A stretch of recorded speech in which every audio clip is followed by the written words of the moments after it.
This is the Biblical Unitarian Podcast.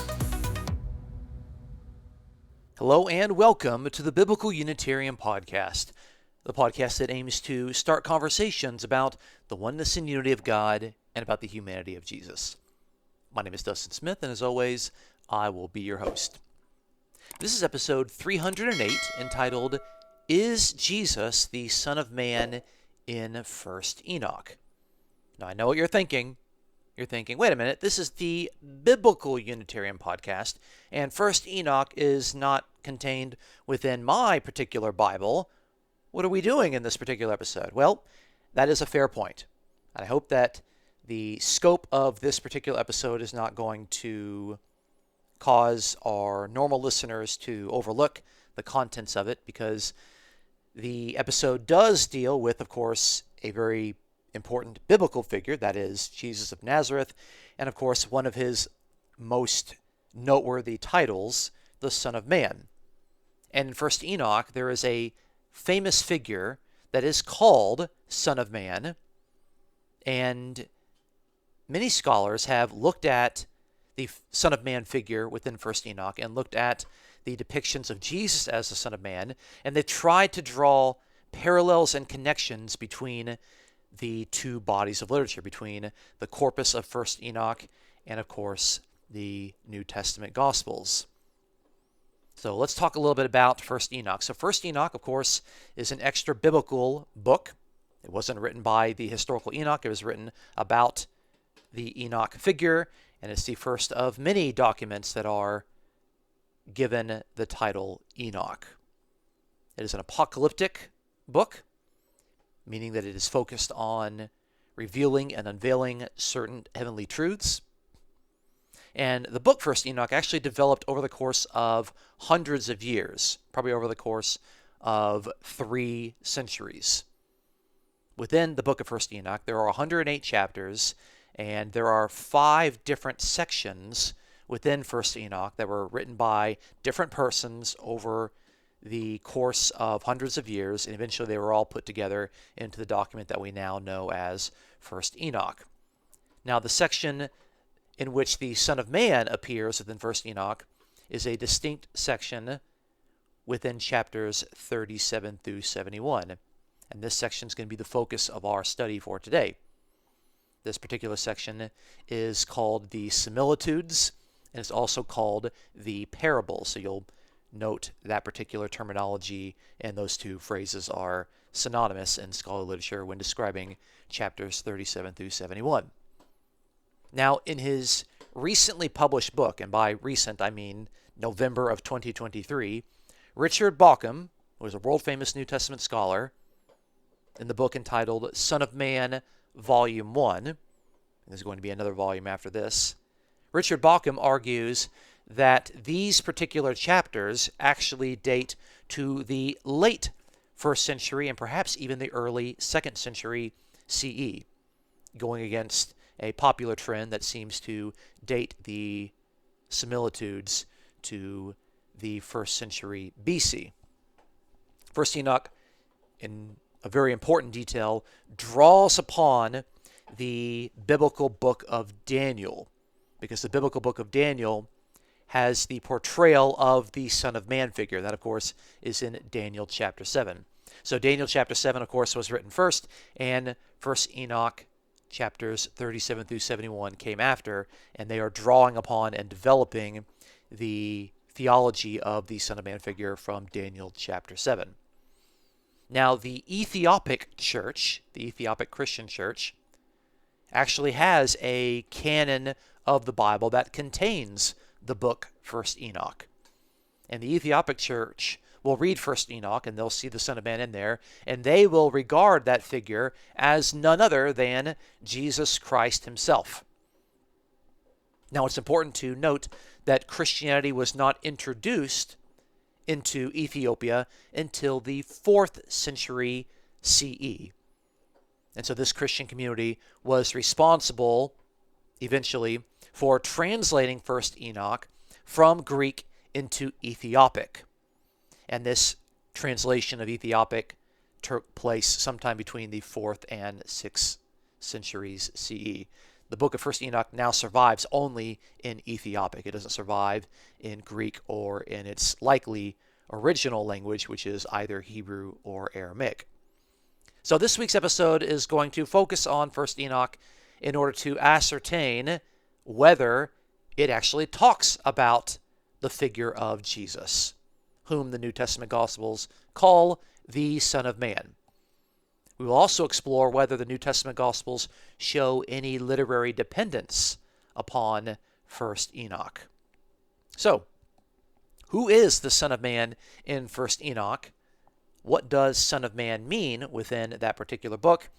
And does it offer any clarity on Jesus' favorite title that he uses for himself within the pages of the New Testament? Let's find out on this week's episode of the Biblical Unitarian Podcast. Our first point today is looking at the Son of Man in First Enoch. Now, we can read a variety of passages, we can read a variety of chapters, but I just want to focus on what is arguably the most important one, the one that those who are familiar with First Enoch are going to want to have me discuss. And that, of course, is in the final chapter of this section. Remember, the similitudes is chapters 37 through 71.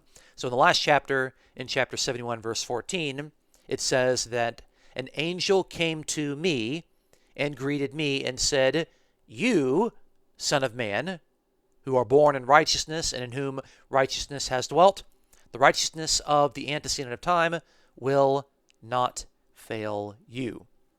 That's 1 Enoch 71, verse 14.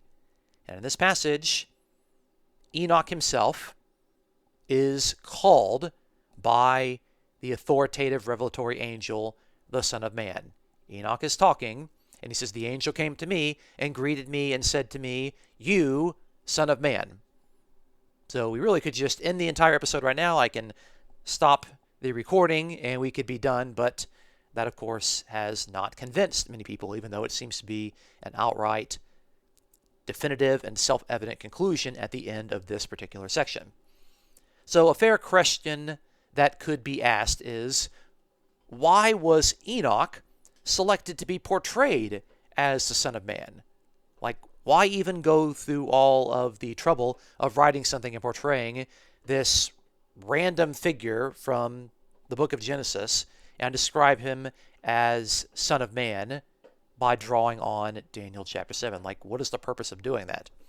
So let's start by looking at the Old Testament. Now, in Genesis chapter 5, we've got this long genealogy that begins with Adam and Eve. And Enoch is displayed within this genealogy as exceptional among all those who came before him. And in the Hebrew text of Genesis chapter 5, verse 24, it says that while Enoch walked with God, God, quote, took him, end quote, using the Hebrew verb lakach. So what does lakach mean? Okay, this is actually an ambiguous verb. It could mean that God took him, meaning God took his life, or it could mean that God took him, as in he moved him to another location, that God took him somewhere else. And this ambiguous passage, like many ambiguous passages in the Bible tend to do, they lead to reckless speculation by the readers who absolutely must have some sort of satisfying answer so they can go to sleep at night. And this particular speculation is what unsettles so many readers of the Bible. So we have Enoch described as someone who walked with God, and then God took him. Now, even though Noah also walked with God, according to Genesis, early interpreters regarded Enoch's particular type of walking with God as literally walking among the angels in heaven, rather than walking with God in the sense of an obedient life according to God's standards. So in other sections of 1 Enoch that are outside of the Son of Man passages, 1 Enoch describes the figure of Enoch as walking in a heavenly vision. He is touring the cosmos and he is basking in these heavenly revelations. And after his visionary experience in which he's walking among the angels, Enoch actually returns down to earth Then, in his 365th year of his life, God took him to become the Son of Man.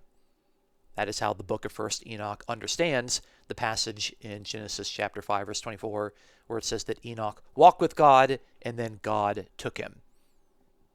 So you might tend to disagree with how the book of 1st Enoch actually understood that particular passage. You might read it in the normal way, in the sense that Enoch was walking with God in an obedient, faithful way, and then God took him. Now it seems that the purpose of this section of 1st Enoch, chapters 37 through 71, is to supply a new answer to Enoch's biblical story. What does it mean that Enoch walked with God and God took him? And so the parables of Enoch in chapters 37 through 71 offers a legendary response to this question that has led to so much speculation. So Enoch is described and told that he is the Son of Man.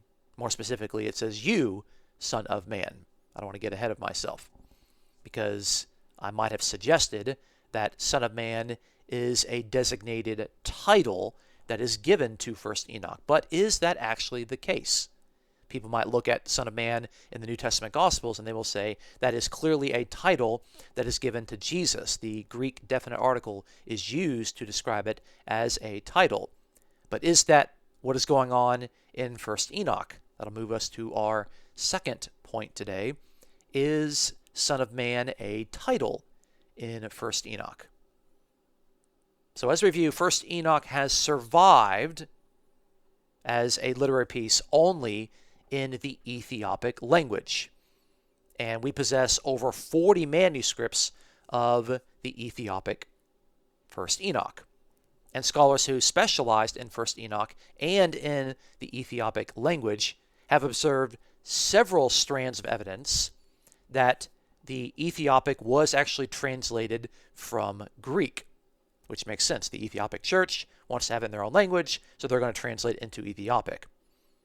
But Greek was not the first language, the original language in which 1st Enoch was written. That was either Hebrew or Aramaic. It was one of those two Semitic languages. So the surviving text of 1st Enoch that we have in our possession is a translation of a translation. And we're doing the best we can with what we have. Now, what you need to know about the Ethiopic language is that it does not have an emphatic state. Ethiopic does not have an emphatic state. Now, Ethiopic does not have a definite article either, the word the. So we have the word the in the three biblical languages, Hebrew, Aramaic, and Greek, but Ethiopic does not have a definite article. It doesn't have an emphatic state and doesn't have a definite article. And the surviving text of 1st Enoch never calls this Son of Man figure the Son of Man in the way that you might expect if it was a title. And you'll recall that Son of Man in Daniel and within the Hebrew Bible is really just an idiom for a human person, for a mortal being, especially in the book of Ezekiel. When God calls Ezekiel Son of Man in Hebrew, it just means, hey, mortal guy, hey, human one. But it's not used as a title for Ezekiel. It's just a designation for a mortal human being. Now, it's clear in the New Testament that Jesus describes himself as the Son of Man, and he thinks of it as a particular title. But that's not what we actually have in 1st Enoch.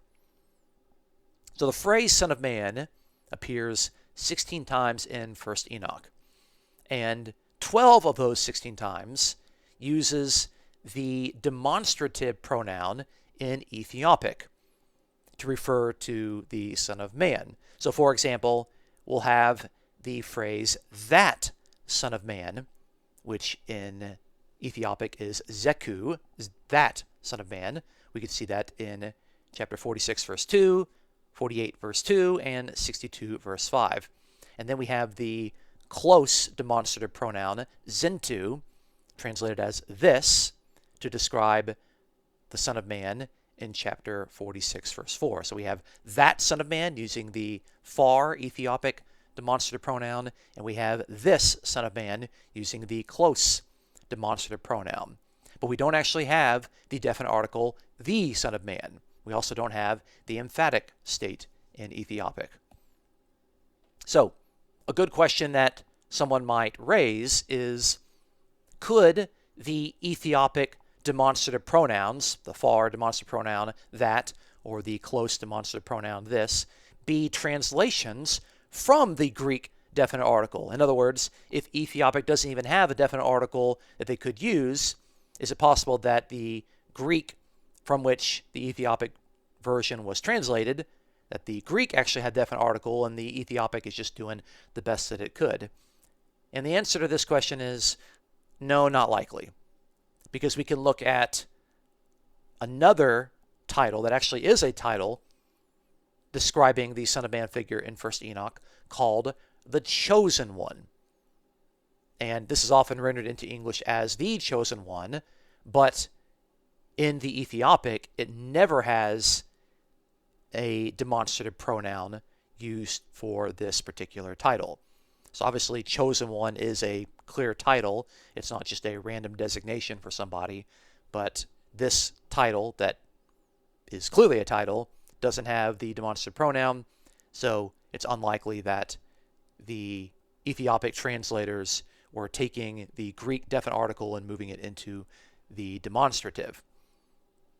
Therefore, it would seem that the data in 1st Enoch is pointing to, quote, Son of Man, end quote, as being a reference to that human one, that mortal guy, that man, rather than to describing Enoch with the title, namely the Son of Man.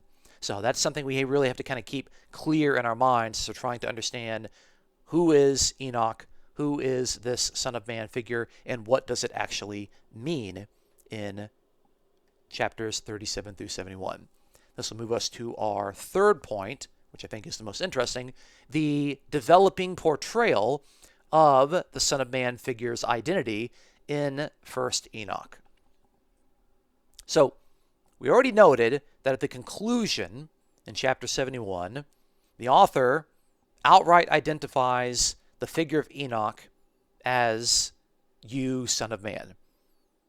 The writer seems to have also laid some literary clues within the narrative in order to prepare the reader for this climactic identification in the final paragraph in chapter 71 at verse 14. So if you're a reader of this and you're paying very close attention to the clues, it seems that the writer has been leaving these breadcrumbs in order for you, the reader, to conclude that Enoch himself is the Son of Man.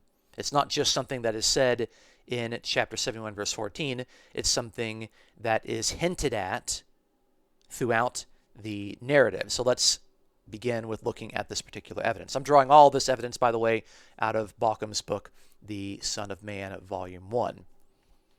So in chapter 37, the opening chapter of the similitudes, in the opening two verses, it says, "The second vision which he saw, the vision of wisdom, which Enoch, the son of Jared, the son of Mahalalel, the son of Canaan, the son of Enosh, the son of Seth, the son of Adam, saw." That's 37 verses 1 through 2. So, we have the Ethiopic word for son in this particular passage, and that word in Ethiopic is walda. So, when the reader is seeing Enoch introduced in this opening sentence as the son of Enosh and the son of Adam, there's going to be some very intentional suggestions that you might come to realize. So if it says son of Enosh, we have to also remember that Enosh is the Aramaic word for son, particularly the son that is described in Daniel chapter 7 and verse 13. Bar Enosh, the Son of Man. So if the reader is seeing that Enoch is called the son of Enosh, then it's going to bring readers and their attention to Daniel chapter 7 and verse 13. And of course, the son of Adam would clearly indicate that Adam, which of course is the name of the first human being, but Adam also is just the normal Hebrew noun for human. So to call Enoch the son of Adam could also be hinting at the fact that he is the son of man. And that's just in the opening 2 verses there. Now you might think those are a coincidence, but maybe they are some quite subtle ways in which the reader is preparing us for his outright designation at the end of the book. Let's keep looking. In chapter 39, starting in verse 6, it says, "And in that place my eyes saw the elect one of righteousness and of faith, and righteousness shall prevail in his days, and the righteous and elect shall be without number before him forever and ever. And I saw his dwelling place under the wings of the Lord of spirits. And all the righteous and elect before him shall be strong as fiery lights, and their mouth shall be full of blessing, and their lips extol the name of the Lord of spirits. And righteousness before him shall never fail, and uprightness shall never fail before him. There I wished to dwell, and my spirit longed for that dwelling place." That's 1 Enoch chapter 39, verses 6 through 8. So this particular passage seems to suggest that Enoch himself, who is the speaker, is actually desiring to be the Son of Man, who's also described in this passage as the elect one. How do I come to that conclusion? Well, we see that Enoch wanted to be in that dwelling place, the dwelling place that belongs to the Son of Man, which is a synonymous term for the elect one. He doesn't long for the dwelling place that's promised to all of the righteous, that's mentioned earlier in 39 verse 4. Enoch wanted to be in the particular dwelling place that is describing the Son of Man. We can also see the phrase, righteousness before him shall never fail, which is referring to the chosen one, namely the other term for the Son of Man. And this phrase is outright said of Enoch when he is identified as the Son of Man in that famous passage in 71 verse 14, where it says, "You, Son of Man, ... the righteousness of the antecedent of time will not fail you." Here in our current passage, it says, "Righteousness before him shall never fail." So if righteousness will not fail before the chosen one in chapter 39, and righteousness will not fail before Enoch, then clearly the chosen one is Enoch. Let's look at the next reference. In chapter 46, verse 3, it says, "This is the Son of Man who has righteousness, with whom dwells righteousness." That's 46, verse 3. And so the angel tells Enoch here that the Son of Man is the figure who possesses righteousness and in whom righteousness dwells. That much is clear. But of course, this is exactly what's said to Enoch himself in 71 verse 14, where it says, "You, Son of Man, who are born in righteousness and in whom righteousness has dwelt." So we see descriptions that are made of the Son of Man in 46 verse 3 and a description of Enoch himself in 71 verse 14. Clearly, the author wants you to think that the Son of Man is Enoch. And lastly, in chapter 70 verses 1 through 2, it says, "And it came to pass after this that his name, during his lifetime, was raised aloft to that Son of Man and to the Lord of spirits from amongst those who dwell on the earth." That's 1 Enoch 70 verses 1 through 2. And so the particular reference here to, quote, "his name during his lifetime," seems to refer to Enoch during his own lifetime, during his own life on earth. In other words, Enoch was the one who was raised aloft to that Son of Man figure. He was actually exalted to that position. So we have all of these breadcrumbs of evidence where it seems that the author of this particular section is trying to lead the reader to understand that Enoch himself is the Son of Man, so that by the time you get to the climactic conclusion in chapter 71, verse 14, it's not a surprise. They have seen the clues, they have seen the evidence, they can put their finger in the air, and they can see where the wind is blowing. So clearly when the angel says, "You, Son of Man," to Enoch, there is no surprise. So, to sum up, the Son of Man figure in 1st Enoch is not the person of Jesus of Nazareth, as we see in the New Testament Gospels. Clearly, the Son of Man figure in 1st Enoch is outright identified with Enoch himself, the figure from Genesis chapter 5. And no New Testament writer thinks that Jesus is Enoch. The Son of Man in 1st Enoch is not actually a title. It simply means the same thing that we observe throughout the Hebrew Bible, throughout Ezekiel, meaning a human one, a mortal one, a man. Now, Son of Man within the New Testament Gospels, however, is a title. Jesus is the Son of Man. It's Jesus' most frequently used title to refer to himself. This is another disconnect between 1st Enoch, because the way in which Son of Man is used in the two pieces of the literature, meaning 1st Enoch on the one hand and the New Testament Gospels on the other, Son of Man means something different in each of these bodies of literature.